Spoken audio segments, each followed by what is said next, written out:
রাসূল ইসলামের সময়কালে কিছু সাহাবারা রাসূল ইসলামের স্ত্রীদের কাছে জানতে চেয়েছিল যে উম্মুল মুমিনিন, আপনারা বলুন যে রাসূল ইসলামের আমল কেমন ছিল। আমরা তো মসজিদে দেখি, বাইরে দেখি, ঘরে ওনার আমল কেমন, আমাদের জানতে বড্ড মনে চায়। তো রাসূল ইসলামের স্ত্রীরা বললেন যে উনি এমন এমন আমল করেন, এইভাবে নফল রোজা রাখেন, শেষ সাথে তাহাজ্জুদ পড়েন, এইভাবে তাসবিহ পড়েন, কোরআন তেলাওয়াত করেন, জিকির করেন। তো হাদিসে এসেছে যে কাআন্নাহুম তাকাল্লুহা, তাদের কাছে এটা কেমন যেন কম মনে হইল।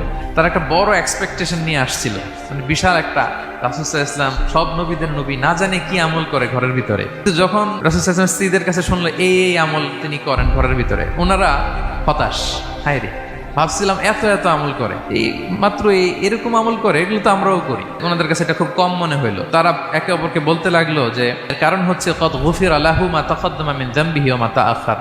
আল্লাহ তাআলা তো রাসূল সাল্লাল্লাহু আলাইহি ওয়াসাল্লামের আগের পরের সব গুনাহ মাফ করে দিয়েছে। ওনার তো আদতে কোনো গুনাহই নেই, কিন্তু আল্লাহ তাআলার ঘোষণা হচ্ছে, নবী হে, আপনার আগের পরের সব গুনাহ আমি মাফ করে দিলাম। তো সাহাবারা বলতেছেন এর কারণ হচ্ছে ওনার কোনো গুনাহই নেই, সব মাফ, এজন্য ওনার কম করলেও হয়। আমাদের তো এত কম করলে চলবে না, যে না আমাদের তো আমল বাড়াইতে হবে। তো কি করতে হবে? একজন বলল আমি সারা রাত নামাজ পড়বো, আমি আর ঘুমাবো না। আরেকজন বলল তাহলে আমি সারা বছর রোজা রাখবো, রোজা ভাঙবো না। আরেকজন বলল আমি স্ত্রীদের সাথে আর মেলামেশা করবো না, আমার স্ত্রীদের সাথে আমি আমার মতো বৈরাগ্য জীবনযাপন করবো। তো এই কথা যখন রাসূল সাল্লাল্লাহু আলাইহি ওয়াসাল্লাম শুনলেন, রাসূল সাল্লাল্লাহু আলাইহি ওয়াসাল্লাম আমাদেরকে ডেকে পাঠালেন, ডেকে বললেন আনতুমুল্লাযীনা কুলতুম কাযা ওয়া কাযা, তোমরা কি এমনটা বলছো?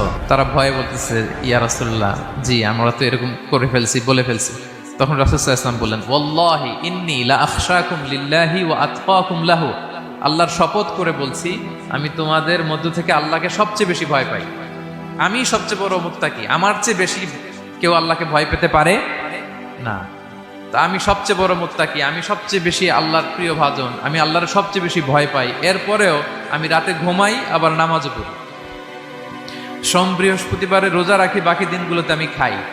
আমার তো 11 জন স্ত্রী, আমি সবার সাথে মেলামেশা করি। কই স্ত্রী মেলামেশায়, রোজা রাখা না রাখায়, রাতে ঘুম এবং তাহাজ্জুদ, এই যে ব্যালেন্স করে যে আমি জীবন পরিচালনা করি, এতে আমার মুত্তাকি হইতে তো কোনো সমস্যা হয় নাই। আমি শ্রেষ্ঠ নবীর এই মর্যাদা অক্ষুণ্ণ রাখতে তো আমার সমস্যা হয়নি, তোমাদের সমস্যা কোথায়? তখন তিনি একটা অসাধারণ উক্তি করেছিলেন। তিনি বলেছিলেন ফামান রাগিবা আন সুন্নতি ফালাইসা মিন্নি, যে আমার সুন্নতকে অবজ্ঞা করে, মানে আমার যে পন্থা এটা অনুসরণ না করে অন্য কিছু যে করতে চায়, ফালাইসা মিন্নি, সে আমার দলভুক্ত নয়।